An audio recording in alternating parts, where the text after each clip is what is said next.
So I'm not gonna lie, when it comes to all these new X-Men books, this one was the one that did not excite me. I figured I would cover the first issue and that'd be about it. But reading this story, I'm intrigued, like more than intrigued. I'm kind of excited for the next issue to come out. This is me eating this a humble pie because I assumed, and we all know what assuming does. My name is Dorian, this is SEN Comics. We are continuing our coverage of From the Ashes with NYX #1. So our story starts off, you guessed it, in New York City, which the cover tells you that. And we're seeing some of the characters that are going to be in the series. Some you might know, some you might not know. But then we turn the page and we see a character that everybody knows about, for better or for worse. She is like John Cena when it comes to her fandom. I mean, you have Let's Go Ms. Marvel, Ms. Marvel sucks. Let's go Ms. Marvel, Ms. Marvel sucks. It's ridiculous, it's crazy. Now she's making her way to school, she's enrolled in ESU. She's talking to her friend on the phone, and as she's going to school, she's embiggening herself. That can't be a word. Like, you could tell I don't read a lot of Miss Marvel because that can't be a word. No. Hate to break it to you, Marvel boy, but it is a word. And it means exactly what you think it means. It means to swell, make bigger, enlarge, or magnify. Hates to be you, sucks to be wrong. But hey, hope you guys been liking Absolute Power. I am back in full effect. You know what? You're a full effect asshole.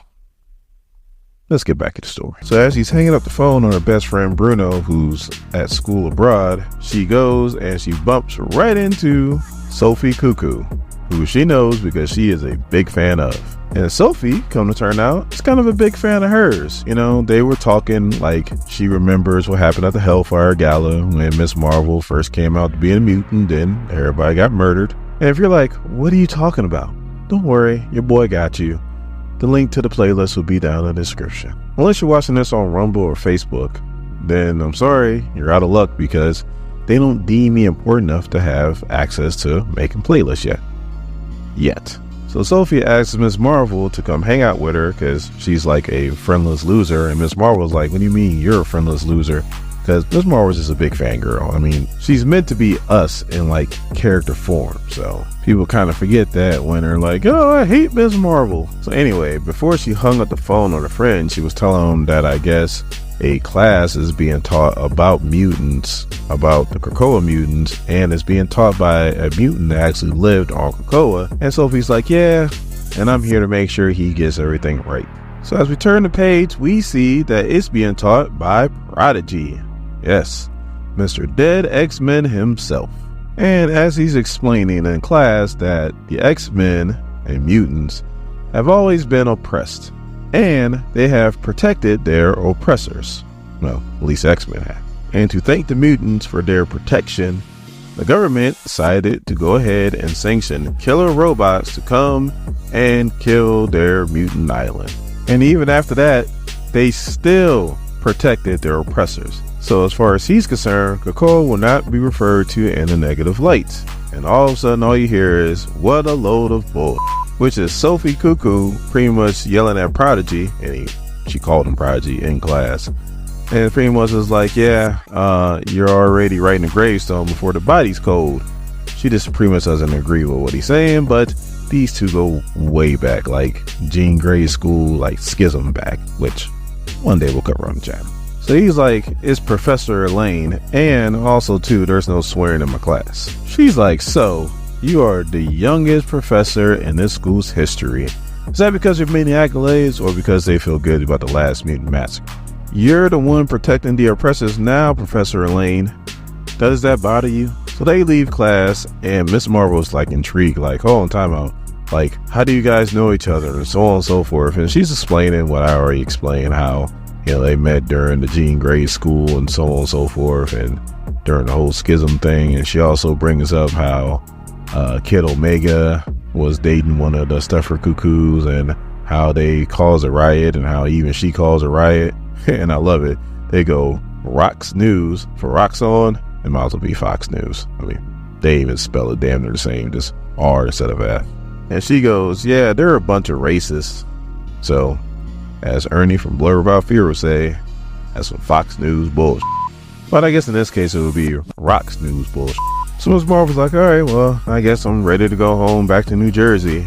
And Sophie's like, your family doesn't know that you're a superhero or a mutant, do they? And Miss Marvel's like, no. Sophie's like, one day you need to let your truths out. Let your parents know that you're a part of a study group and you're gonna be home late tonight. And she goes, why? Because we're going clubbing. So at 8 p.m. on the Lower East Side, Sophie is dressed for the club. Miss Marvel's not. So Sophie has to help her out in that department. So then Miss Marvel's like, so how am I supposed to get into the club? Because I'm too young. And Sophie's like, come on now, telepath. As she manipulates the bouncer and he lets them right in. And the bartender is ANOLE. I think that's how to pronounce it. He pretty much has all the powers of a lizard. Like he can even camouflage like a chameleon. And he used to be the bartender at Cocoa, which Sophie says, but now he's a bartender here. He offers Miss Marvel a drink, which she says she doesn't drink because we can't have underage drinking in this video. It's a family show. But then out of nowhere, this dude with a cell phone starts giving ANOLE a hard time. He's trying to let him know, hey, don't be recording me, I'm working right now. Another guy comes behind him, grabs him by the arm, and he has his bowie knife talking about, let's see if your arm grows back like a lizard. So Sophie's like, all right, Miss Marvel, secret identity, so stay cool. And then Miss Marvel starts to manipulate her face like a ninja mask, which is pretty disgusting. And then she uses her power and knocks the hell out the dude with the bowie knife. She also knocks away the phone out the one dude and then punches him in the stomach. And then somebody tases her. She turns around, she kicks the dude that tased her, and then somebody tries to grab her, and then she punches him, which happens to be the bouncer. And he's like, oh, you made me bleed. We can't have that. And then he promptly kicks her out. So Sophie's like, why are you kicking us out? We didn't even start it. And the bouncer's like, new rule, no mutants. And she's like, huh, an idiot and a racist. What a catch. So Sophie's like, well, you want to go to another club? I'm pretty much a walking fake ID. Miss Marvel's like, nah, I'm motivated now. I want to take care of these mutant haters. So she gets into her Miss Marvel costume and she takes off. So then we get the Prodigy. He's at home eating dinner when all of a sudden he gets a phone call from Miss Marvel. She's like, hey, do you know how to unlock a cell phone? Because I'm trying to do the facial recognition and I can't manipulate my face. Oh, hey man, hold on. I got it. Never mind. So Prodigy's like, huh, thank God, because I want to spend some time with my boyfriend because we get a limited amount of time. Is it bad that I did not know that Prodigy was gay? I don't care that he's gay, but I didn't know that he was gay. Let me know in the comments. Should I have known that? I don't know. But I didn't know he was gay. And the one thing that I forgot to mention, that Miss Marvel pretty much stole the phone from the one dude that was in the club. Then we see that Wolverine stabs the phone and Miss Marvel's on the ground. So Wolverine's pretty much like, you need to get out of here before you get hurt. I'm tracking these guys. I'm taking care of this stuff. You know, I do the down and dirty work. And Miss Marvel was like, look, just because I go to school, have a family, you know, have friends, doesn't mean I don't do the down and dirty work. I mean, look where I'm at now. I'm doing the down and dirty work. So you're no better than me. And Wolverine pretty much looks at her and tells her to piss off as she takes off somewhere. Miss Marvel was like, huh, you just stabbed my only lead. Now what am I going to do? And Miss Marvel doesn't have to wait long because there's an explosion in the subway. She goes down there and then she finds this dude who is calling himself Dr. Collin. Now I know he looks like Magneto and I know he's using his powers like Magneto, but this is not Magneto. And when you find out who it is, it's going to be somebody crazy, trust me. So Miss Marvel's pretty much like, I can't believe there is a mutant who's leading the mutant haters. That makes no sense. So he's pretty much using his powers to hold up a subway train, and then he proceeds to throw it at Miss Marvel. She uses her powers and she catches it with her big hand that she embiggened. She does cut herself while she was catching the train, but she sets it down safely. She gets the passengers out, and there's some mutant haters that are there, and they're recording her, putting her on live. So Sophie meets her at a restaurant, gives her a band-aid, and they sit down to eat some food and talk. After Miss Marvel stuffs her face, she pretty much calls it a night. She goes home, and I guess her older brother, I think that's her older brother, don't quote me on it, but I think, yeah, it's her older brother. They're talking, I guess he started a new job with one of their family members, and then he's pretty much like, hey, you need to be careful. The mutants are around and you never know who might be a walking atom bomb. Again, he doesn't know that his family member, because, you know, that could be his sister, it could be his cousin, I'm not sure, don't quote me on it, is a mutant.